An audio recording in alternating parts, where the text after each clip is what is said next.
We are in Unit 5, and I'd like to show you an example that's in the textbook. It's problem 5-1, worked out for you. And this will explain how to use various decision analysis methods and techniques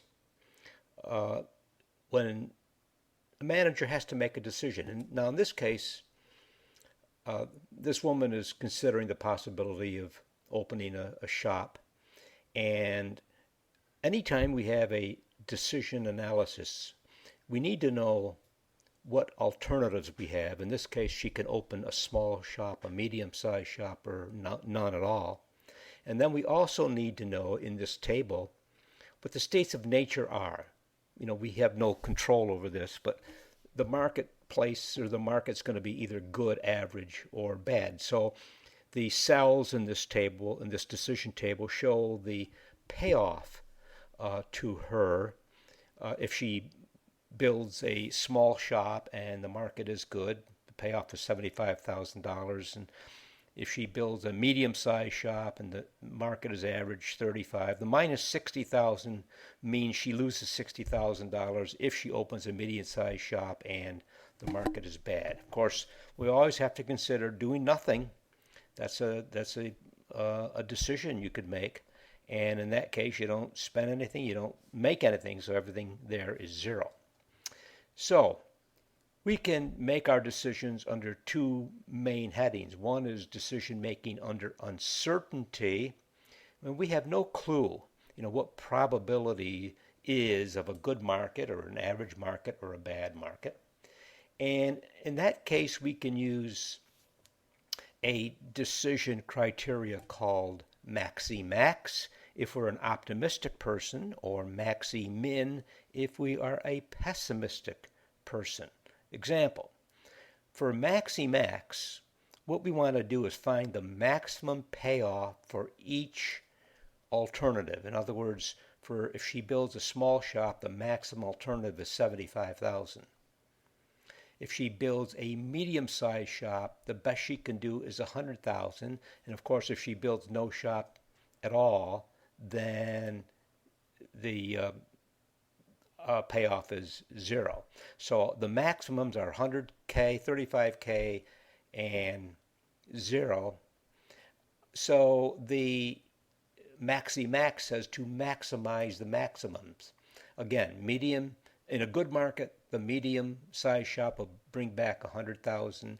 In an average market, the medium-sized shop will bring back $35,000. In a bad market, the maximum you could make is zero, better than losing 40 or losing 60.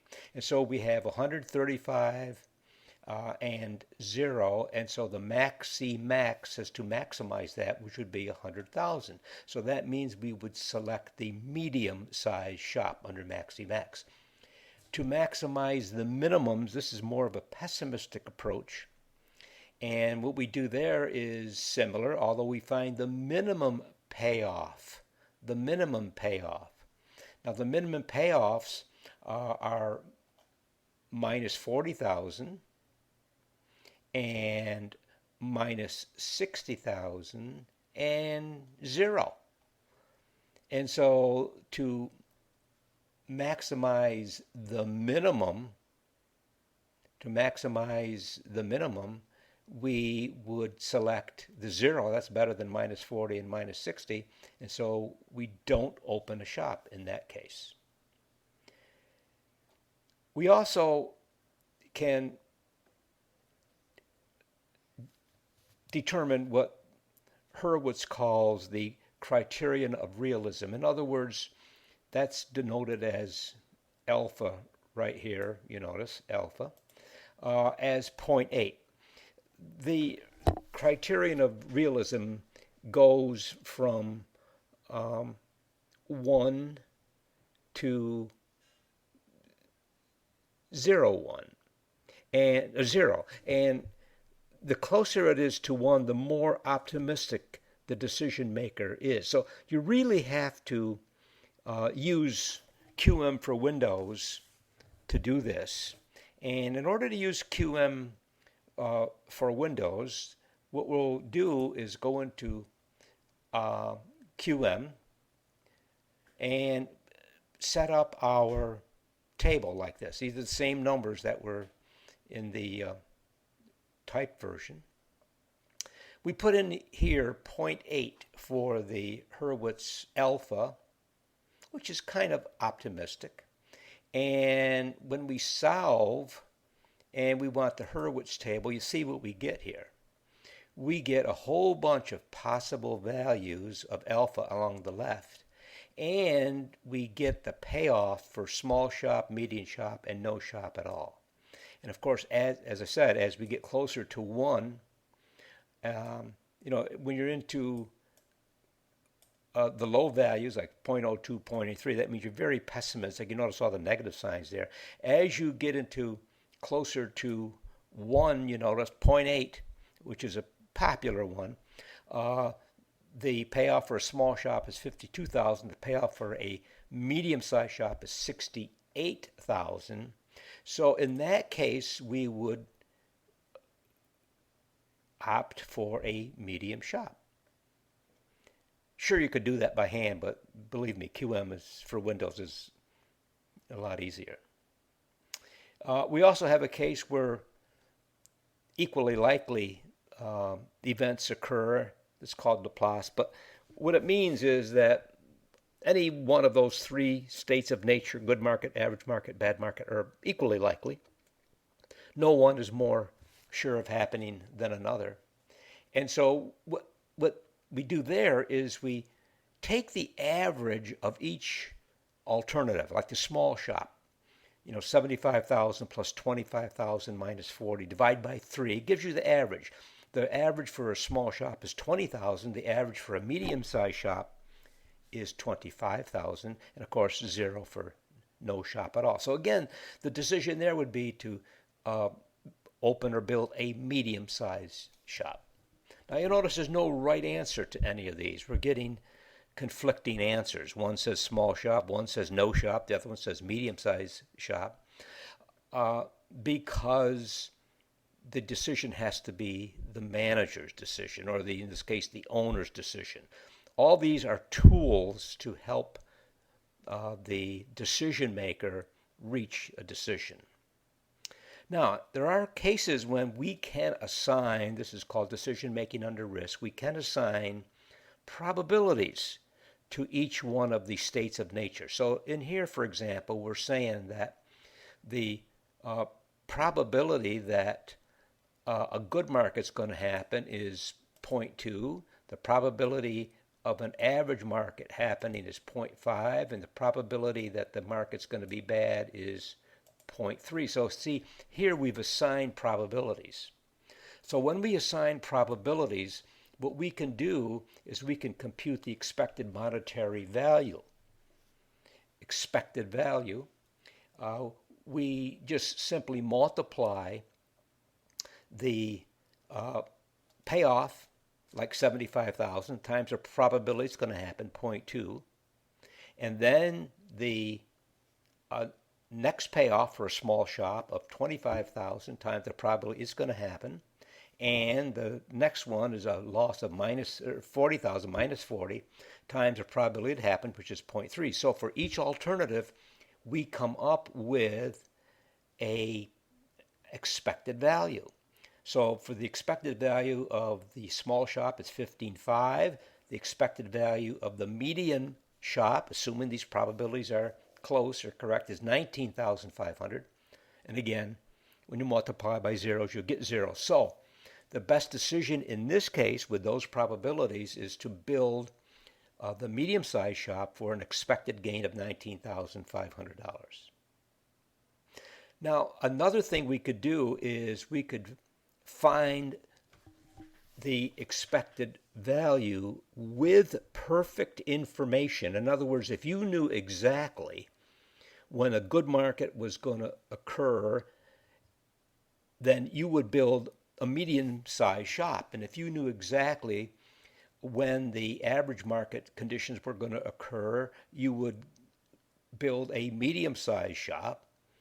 And if you knew exactly when the bad market was going to happen, you'd build no shop at all. So under the best possible circumstances, You could, with perfect information, you compute your expected payoff, zero point 0.2 times 100,000 plus 0.5 times 35,000.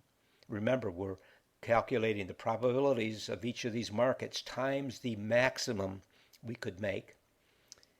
And the last one, of course, is 0.3 times 0, because that's in a bad market, that's the best you can do. So you see the expected value down here with perfect information is 37,500. That tells us, back up here we said that without perfect information, remember, we could make $19,500. There it is right there, $19,500. That's using 0.2, 0.5, and 0.3 without knowing for sure when they were going to happen. So if perfect information gives us 37.5 and imperfect or probabilistic information gives us 19.5, you see that the expected value of perfect information is 18,000. What this means is that should be really the maximum you pay someone to give you perfect information. In other words, if you're going to hire a consultant to assign probabilities, they won't be perfect, but this is the maximum amount you could gain with perfect information. So you have to gauge how much that information from the consultant is worth to you. Also, under decision making under risk, we have something called opportunity loss or regret. What we do here is we look to see the maximum that could happen in each market, like 100,000 in a good market. And then we find the regret that we would have if we don't select that. So in other words, if a good market happens, you notice, if we select a small shop, the most we could make is 100,000. But if we selected a small shop instead, our regret or our opportunity loss is 25,000. It's 100 minus 75,000. If we selected no shop at all, we could have earned 100,000. So the regret we have, the opportunity loss that we have is 100,000. Same thing with if an average market occurs. The best that we could do if an average market occurs, if you go back here, is 35,000.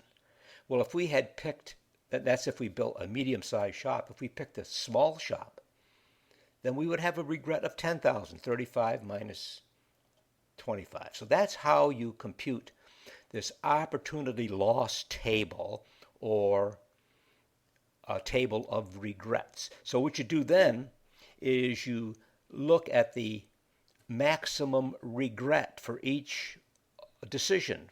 Like the maximum regret for a small shop would be 40,000. The maximum regret for a medium-sized shop would be 60,000. Remember, these cells in here are regrets or losses, opportunity losses. So 60,000 is the largest loss. In here, the largest loss is 100,000. And so then what we do is we look at the minimizing the maximum regret, which would be to build a small shop, because the regrets are 40,000, 60,000, 100,000. The minimum of the opportunity losses is 40,000. Now, as I said, you could do much of this, all of this, much easier using the table quality QM for Windows. So you enter all this data in the table like this, you hit solve, and look what it does for you. It gives you decision table results. It gives you the expected monetary value, EMV, which we calculated.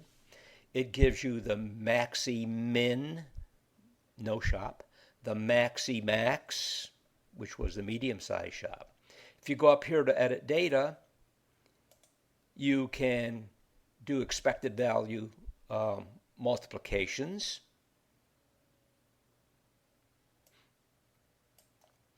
In there.